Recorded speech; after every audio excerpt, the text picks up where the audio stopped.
ಗಡಿಯಲ್ಲಿರುವಂಥ ಸೈನಿಕರು. ಗಡಿಯಲ್ಲಿರುವಂಥ ಸೈನಿಕರ ಬಗ್ಗೆ ಯಾವಾಗಲೂ ಕಾರ್ಯಕ್ರಮ ಇತ್ಯಾದಿ ಎಲ್ಲ ಮಾಡ್ತೀವಿ. ರಜೆ ಇದ್ದಾಗ ಒಂದ್ಸಲ ಅವರು ಇದ್ದಲ್ಲಿ ಹೋಗಬೇಕು. ಬುಮ್ಲಾ ಪಾಸ್ ಅಂತ ಒಂದು ಬಹಳ ಎತ್ತರದ ಜಾಗ, ಅರುಣಾಚಲ ಪ್ರದೇಶದಲ್ಲಿರುವಂಥದ್ದು, ಯಾವಾಗಲೂ ಹಿಮದಿಂದ ತುಂಬಿರುವಂಥ ಪ್ರದೇಶ.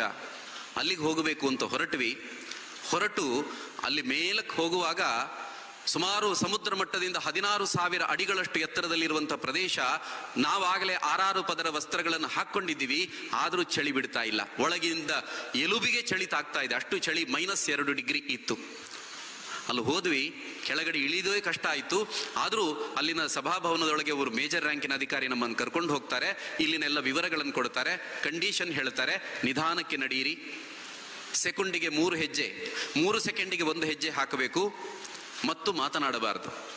ಮಾತಾಡಿದಾಗ ಅಥವಾ ಸ್ವಲ್ಪ ನೀವು ನಾರ್ಮಲ್ ಆಗಿ ನಡೆಯುವ ರೀತಿಯಲ್ಲಿ ನಡೆದರೆ ನಿಮಗೆ ಅಷ್ಟು ಆಕ್ಸಿಜನ್ ಇಲ್ಲಿಲ್ಲ, ಆಮ್ಲಜನಕ ಇಲ್ಲ.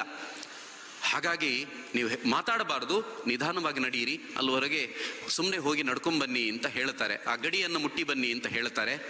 ನಾವು ಹೋದ್ವಿ, ಆ ಗಡಿವರೆಗೆ ಹೋದ್ವಿ. ಭಾರತ ಮತ್ತು ಚೀನಾದ ಗಡಿ. ಅದನ್ನು ಮುಟ್ಟಿದ್ವಿ. ಚೀನಾ ಅಂದರೆ ಅದು ಟಿಬೆಟ್ಟಿಗೆ ಸೇರಿರುವಂಥ ಜಾಗವನ್ನು ಚೀನಾ ಆಕ್ರಮಣ ಮಾಡಿದೆ.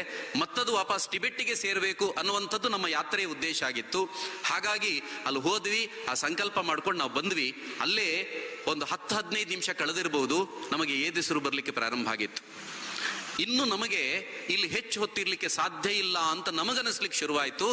ಅಲ್ಲೇ ಇದ್ರೆ ನಾವು ಬೀಳ್ತಾ ಇದ್ವಿ, ಕುಸಿದು ಬೀಳ್ತಾ ಇದ್ವಿ. ಅಷ್ಟೊತ್ತಿಗೆ ಸೈನಿಕರು ಹೇಳ್ತಾರೆ, ಹೋಗಿ ಕೆಳಗೆ ಅಂತ, ಕೆಳಗೆ ಹೋಗಿ, ಇನ್ನು ಹೊರಟು ಬಿಡಿ ಅಂತ. ನಾವು ಅಲ್ಲಿಂದ ಹೊರಟು ಬಂದ್ವಿ, ಬೇಗನೆ ಹೊರಟು ಬಂದ್ವಿ. ಆದರೆ ಆ ಸೈನಿಕ ಬರಲಿಲ್ಲ. ಅವನು ಅಲ್ಲೇ ಇದ್ದ, ನಿನ್ನೇನೂ ಅಲ್ಲೇ ಇದ್ದ, ಇವತ್ತೂ ಅಲ್ಲೇ ಇದ್ದಾನೆ, ನಾಳೆನೂ ಅಲ್ಲೇ ಇರ್ತಾನೆ. ಯಾರಿಗೋಸ್ಕರ? ಅವನಿಗೋಸ್ಕರ ಅಲ್ಲ, ನಮ್ಮೆಲ್ಲರ ಸುಖಕ್ಕೋಸ್ಕರ.